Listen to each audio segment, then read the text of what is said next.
You're someone with a vision for your practice, for your side hustle, and for your personal journey.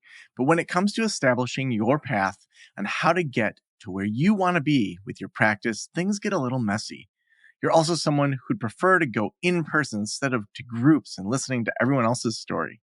To me, it sounds like you could benefit from one on one consulting with our experienced practice of the practice consultants. From $5.95 a month and up, you can work with a consultant that will give you more direction and practical, tried and tested tips matched to you and your goals. For more information, visit practiceofthepractice.com/apply. Again, that's practiceofthepractice.com/apply.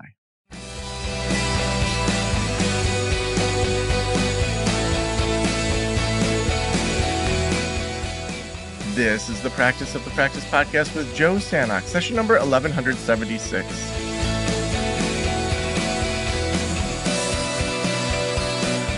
I'm Joe Sanok, your host, and welcome to the Practice of the Practice podcast, where we help you build a thriving private practice that you absolutely love.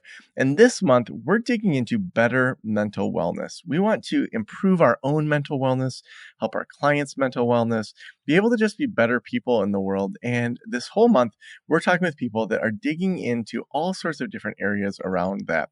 And so in our very first episode, we looked at research on psychedelic-assisted therapy. In the last one, we talked about self-compassion. And today, we're talking mindfulness. And so I'm really excited about this. I've tried to meditate for a long time. I've tried to be mindful. It didn't click for a long time. And then I started trying Sam Harris's Waking Up app. And that was really helpful to just help me learn some of the techniques to get to a point where I could just meditate. And on a good week, I might do it 4 days a week. On a week when I'm just not paying attention to it, maybe I'll fit in one. But it's one of those things that I know that, especially when things are stressful for me, has helped me return to being grounded and to return to a basic acceptance of just life being busy, of life, kind of going by and letting these thoughts maybe not run through as quickly. So that's why I'm so excited about my current guest today, Dr. Danny Penman. And Dr. Danny Penman has a new book called Deeper Mindfulness, and he's a mindfulness teacher and bestselling author. He is co-author with Professor Mark Williams of Oxford University of the 2 million selling Mindfulness, an 8-week plan for finding peace in a frantic world. This book is credited with popularizing mindfulness and is now prescribed across the UK's National Health Service for such conditions as anxiety, stress, depression, and chronic pain. In 2014, he won the British Medical Association's Best Book Popular Medicine Award for Mindfulness for Health, a practical guide to relieving pain, reducing stress, and restoring well-being, co-written, and his journalism has appeared in the Daily Mail, New Science, The Independent, The Guardian, and Daily Telegraph. Danny, welcome to the Practice of the Practice podcast. Oh, thank you for inviting me. Yeah, I feel like mindfulness right now is something that most of our listeners have heard of, but you guys were doing this work well before it was popularized as much in Western culture. How did you first get into mindfulness? Well, mine's quite an odd and a painful story as to how I first came across it. I used to be a very keen paraglider pilot. And it was pretty much every week you'd find me somewhere over southern England flying my paraglider. And then one day I was flying over a range of hills called the Cotswolds, and it was absolutely perfect day. But I was flying along right on the edge of the hills, and my canopy collapsed. And I tumbled headlong into the hillside below. I fell initially about 70 feet. I reinflated the canopy, and then it collapsed again. And then I slammed into the hillside at high speed. And luckily, I landed on my feet. But unluckily, the lower half of my right leg was driven through the knee and into my thigh. So I was absolutely smashed to pieces. So I was lying there on the hillside, completely unable to breathe. And I was genuinely thinking, I felt as if I was like wrapped in cotton wool. Everything was really hazy. Um, and I simply could not breathe. I just wondered, are these my final moments? It was a very dispassionate thought. I just remember it very clearly. And I suddenly thought, no, I've got to get a grip. I've got to take control of this situation. And then I, as I tried to do that, I was hit by the most unimaginable pain. And it was just an awful situation. And suddenly I remembered a form of meditation that I'd learned when I was about 16 or 17 years old.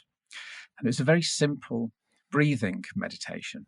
And I'd used it over the years to cope with the usual stresses and strains of life, exams, work situations, the normal things we all go through from time to time.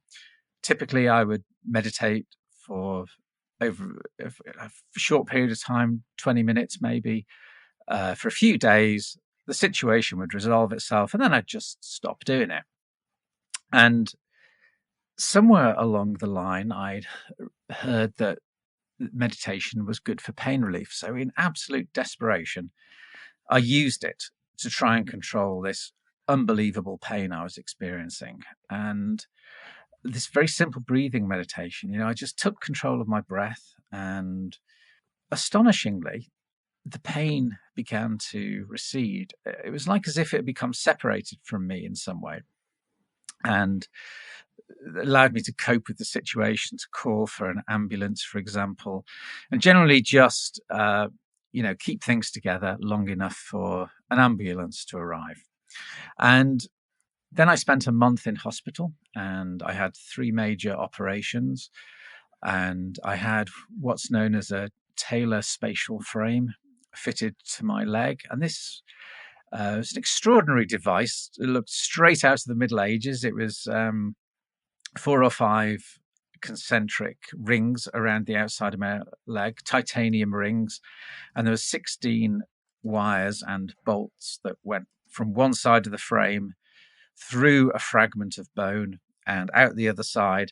And this allowed the surgeon to move the fragments of bone around inside my leg so that they could heal optimally. And this is about 15 or 16 years ago. So it was actually a relatively new technique then. It had come out of the experimental stage, but there's only a handful of hospitals around the world that use this technique. So I was kind of slightly a guinea pig, really.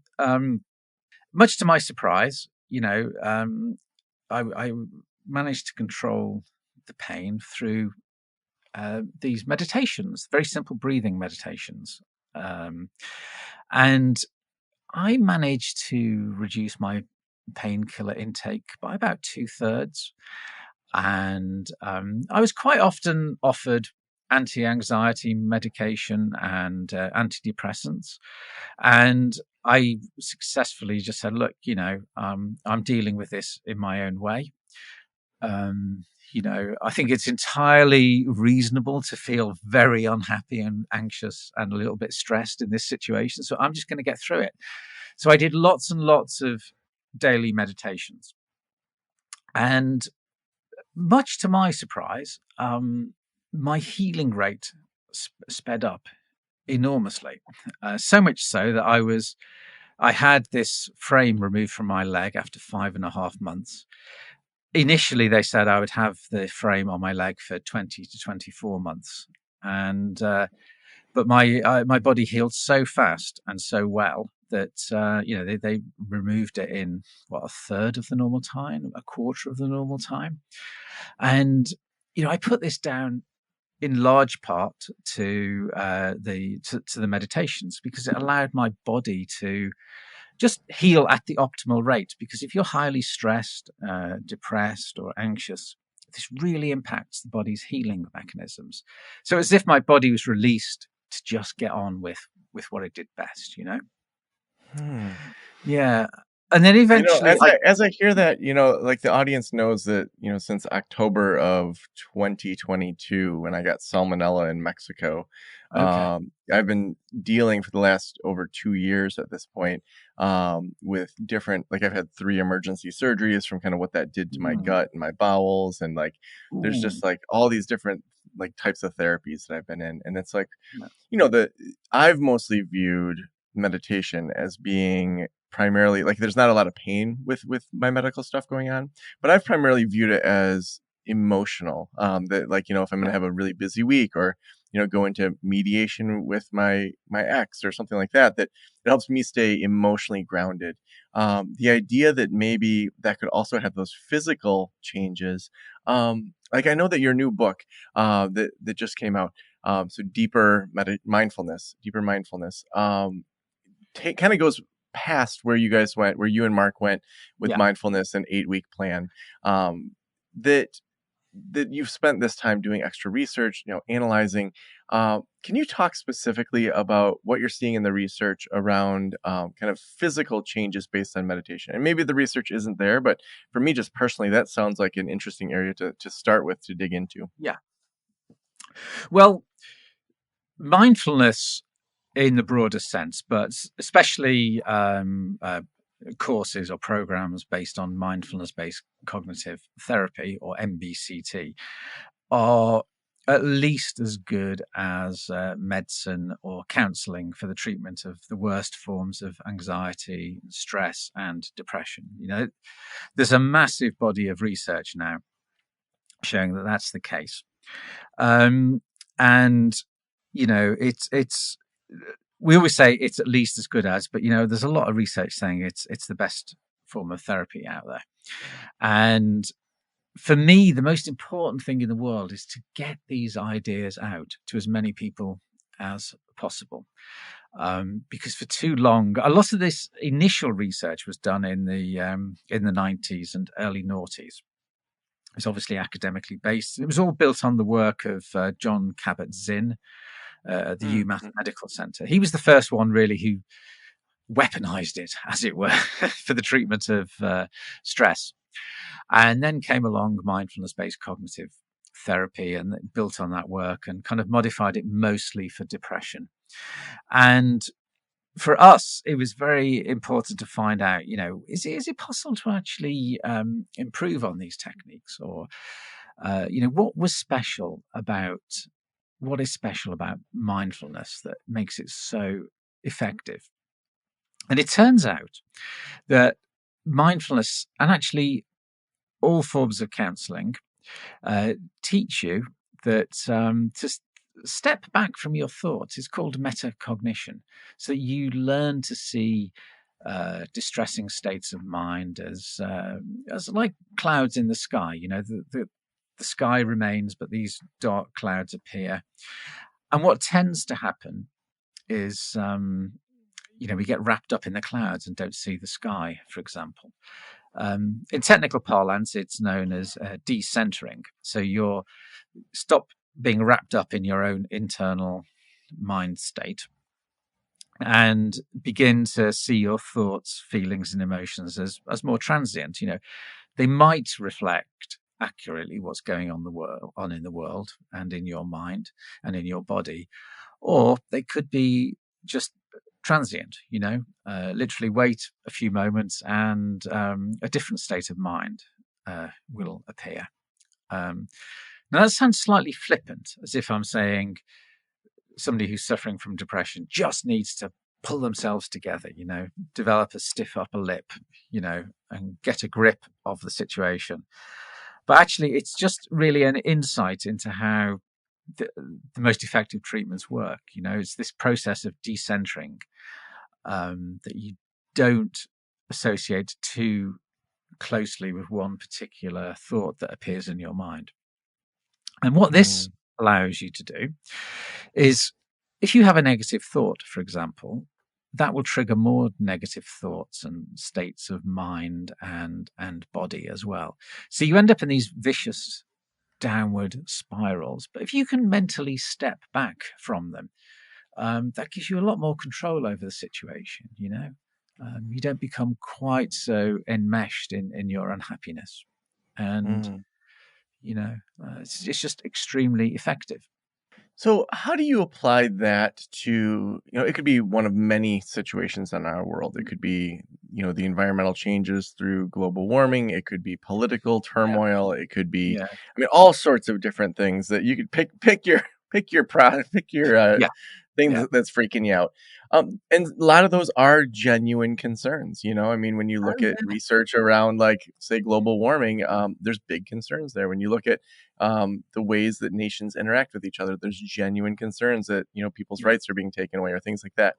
yeah. How do you apply this way of looking at negative thoughts as clouds when there's also things that are genuine concerns, and it could Yeah, even be in your own family, genuine concerns like a ailing yeah, parent or things like that?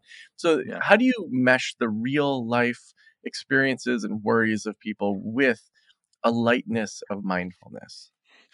Well, it's really about effectiveness. Um, if global warming is something we need to be concerned about, there are a great many things that happen that actually you do need to be concerned about and you need to deal with them. But if you let the negativity consume you, you will not make good decisions. Um, what concerns me most about the global warming debate, for example, is it's a serious problem. It is starting to be dealt with, but I'm very concerned that people are so worried about it that they end up in a state of chronic anxiety and depression about it. And that is not a good state of mind to be in because you're not going to be effective. Do you know what I mean? If you're paralyzed Mm. by indecision or unhappiness, you will not be as effective as somebody who goes, yeah, this is a problem. We need to deal with it. And this is how I am going to deal with it, because everybody can play a part in even the biggest and most difficult problems like global warming. And Mm. so the way I see it is it's like strategic acceptance of the situation. So if you imagine if you're a general that's involved in a vicious war, the battle is not going in your favor. You could get depressed about that, or you could mentally take a step back, assess the strategic situation, accept the terrible situation, and then you can make plans for how you can turn the situation around. So mindfulness gives you that kind of acceptance. So it's acceptance rather than resignation. Resignation bad, acceptance good. It reminds me of how, kind of famously, Winston Churchill during World War II would have his non-negotiable afternoon nap.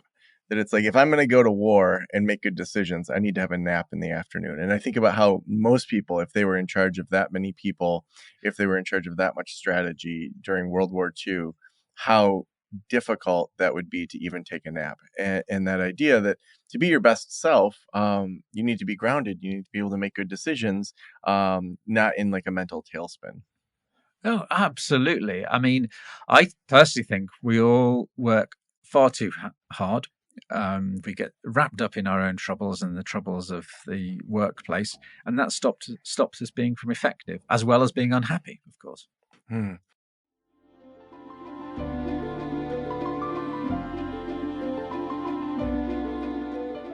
Listen, I didn't take insurance in my counseling practice because I had no idea how to handle it. The process of accepting insurance outside of a group practice can be tough, but most people looking for mental health care want to use their benefits to pay for sessions. If you're like me and you feel a little scared about taking insurance, or you just want to make it easier on yourself and you're interested in seeing clients through insurance, Alma can help. They make it easy to get credentialed with major insurance plans at enhanced reimbursement rates. They also handle all the paperwork, from eligibility checks to claim submission and guaranteed payment within 2 weeks. Plus, when you join Alma, you'll get access to time-saving tools for intake, scheduling, treatment plans, progress notes, and more in their included platform. It's going to make it so much easier for your team, so you can spend less time on administrative work and more time offering great care to your clients. Visit helloalma.com/Joe. That's helloalma.com/Joe to get started. Now, if we're looking at, we have a lot of people that probably have done work around mindfulness and maybe are teaching their clients around that. What else is the research pointing to, and what are kind of some best practices that we could employ?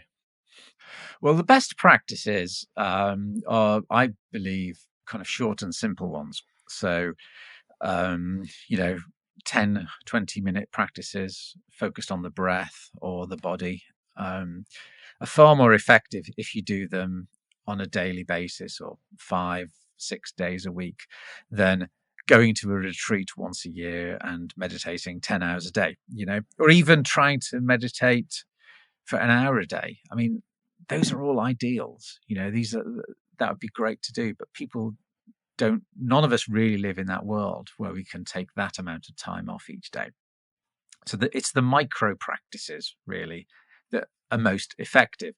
So it's stuff like if you're going into a difficult meeting or situation, just for a few moments, closing your eyes, focusing on the sensations of your feet on the floor or the sensations of the as in your chest as you breathe in and out. Um, just doing that for a few moments in a stressful situation can clarify the mind enormously and prepare you to deal with a difficult situation.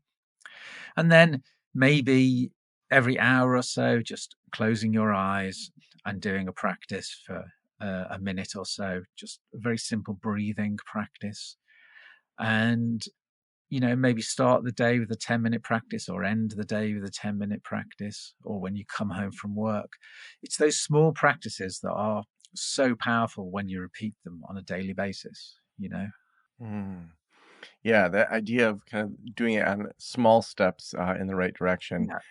That's Yeah. what our whole January series was about. It was called Even Better Year, and it was the idea of small steps in the right direction. Do it consistently. You're going to see more results from that than New Year's resolutions Yeah. like you typically give up on by February 1st. Yeah. Absolutely. It's very daunting for many people, the idea of meditating for 45 minutes a day in one block. There's not many people who have that time available. So it is far more productive to just say, right, how much time do I have available? And it might only be 10 minutes, or it might be half a dozen points in the day where you can spend a minute.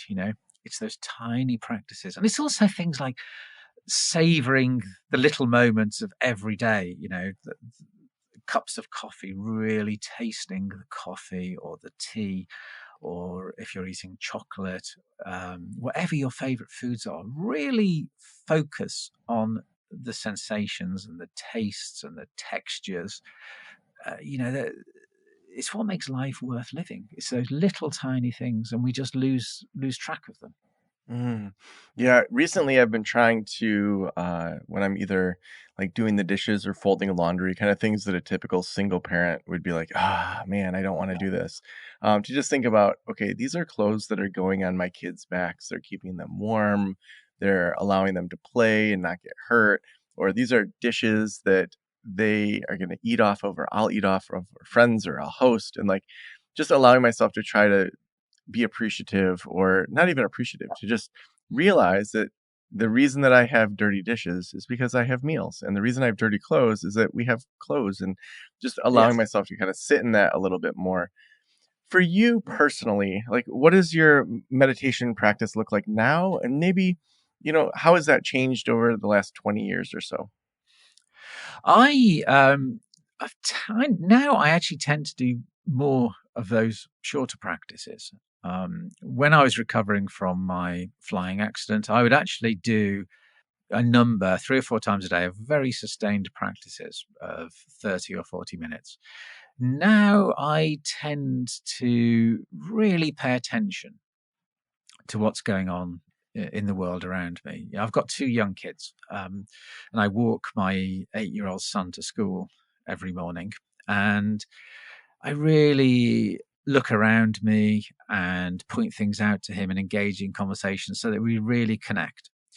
And then on the way home, I might just drop in at a park, sit on a bench, and focus on the sounds that are going on around me, the sounds of the city. And you'll often notice small, unexpected things like birdsong in the middle of a city, things you don't expect. And I now, because I'm writing, hopefully, a new book. I will write in, this sounds strange, 56-minute blocks, right? So I set a timer for 56 minutes. When that 56 minutes is up, I will then meditate for a few minutes, make a cup of coffee and come back and do the same again. And, I will then try and fit in a longer practice at the end of the day, the end of the working day. And I just find that it fits in more easily with my lifestyle at the moment. Because it's very important that any practices that you do are kind of consistent with your overall life, because otherwise it's just going to fall by the wayside, and I think it's so important to be kind of kind towards yourself, because if you're constantly criticizing yourself for not practicing enough, or for long enough, you're just hitting yourself with a stick for no real reason. And that will kickstart a whole negative chain of thoughts. And before you know it, 10, 20 minutes, maybe hours have slipped by. And actually, you could use that time to meditate instead, So always be kind to yourself. Always understand why you can't meditate in one particular moment, and just kind of gently resolve to yourself that, yeah, I'm going to do this at 3 o'clock this afternoon, or 5 o'clock, or 8 o'clock, whatever it is. Give yourself, be kind to yourself, and give yourself permission to do it for 10 or 20 minutes later in the day. Mm-hmm.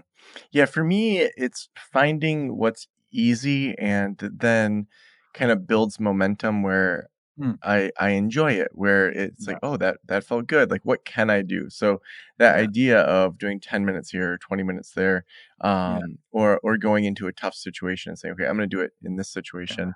To yeah, find those micro moments, it reminds me of a research study on vigilance decrement that was at the University of Illinois, and they looked at what the impact of a 1 minute break every 20 minutes on students, and they gave them this like super boring task of having 4-digit numbers that they had to find on, like, they're just sitting at a computer for an hour looking at 4-digit numbers.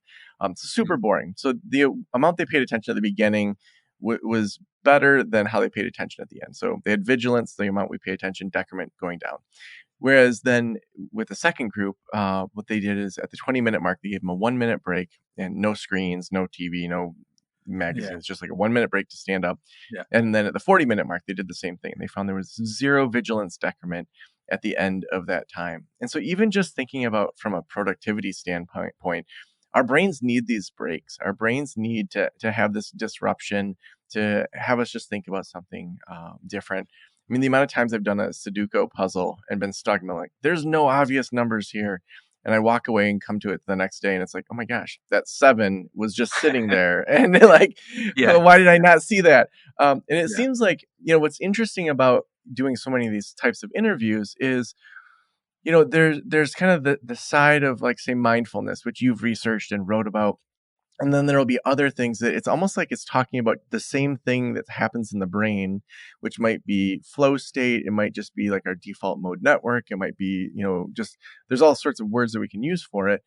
But that it's just saying, like, how are we just like more content with ourselves? How are we able to live life and say we get to be human? We have these intrusive thoughts that come, and we're not going to judge those, but we're also going to not let them just stick around like a bad roommate.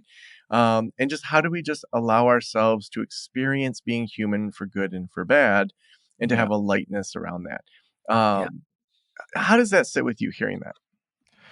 I think that is completely and utterly true. I mean, the thing to remember about mindfulness is its benefits accrue over the days and the weeks and the months and the years. You can meditate once, and whilst you're doing that meditation, for a very short period of time afterwards, you will feel calmer, you know. But each day that passes, your brain, or the software in your brain really rewires itself so that that calmer, more tranquil state of mind sticks around for longer, and it's easier to attain as well. So you can try and rush it, or you can just say, look, this is a long-term project. Today is the day where I begin to improve my life.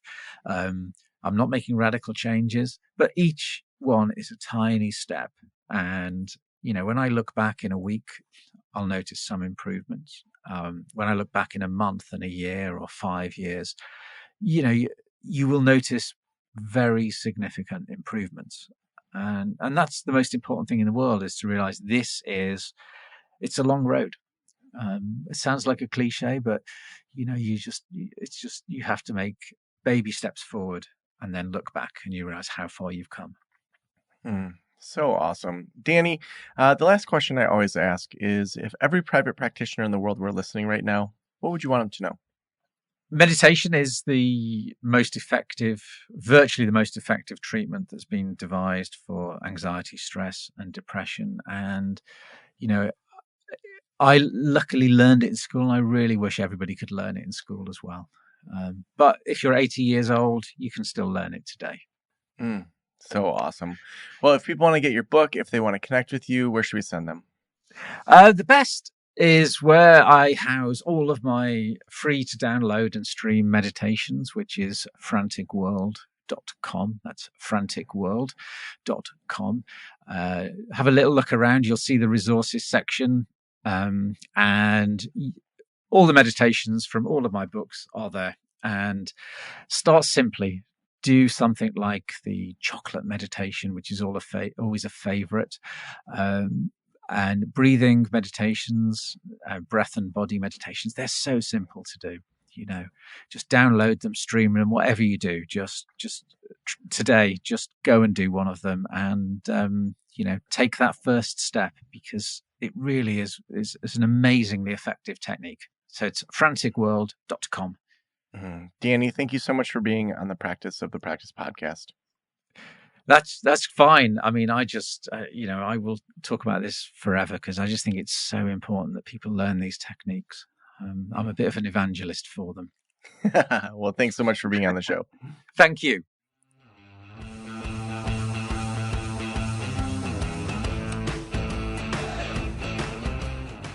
In my own life, those small steps in the right direction have personally been more my way of approaching things.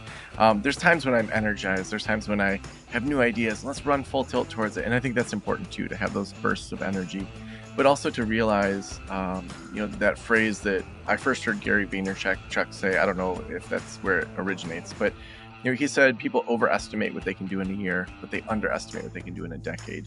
Now, having had this podcast for over a decade and this website, to just see how there were times when I just wanted to give up. It felt like, is anybody listening to this? Like, why isn't this catching on more? And as we see people join our memberships, as we see people do consulting with us and then come back years later, it's like that, just like, okay, we're going to kind of keep our head down and just keep doing good work. To me, that also applies to the betterment of our health, of our minds, of the way that we approach the world. So this month, we're talking all about having better mental wellness. Excited about the guests that we have coming up. If you missed Marketing Month, that was last month. So it was all about marketing.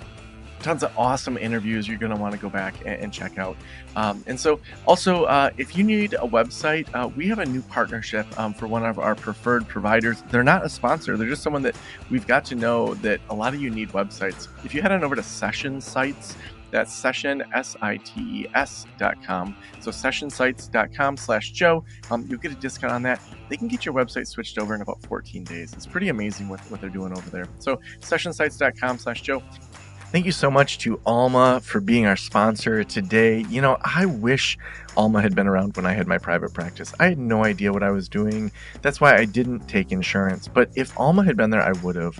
And there's no reason that as a clinician, you should be spending hours on paperwork to bill for insurance, or not knowing for sure that you'll get reimbursed for sessions with your clients.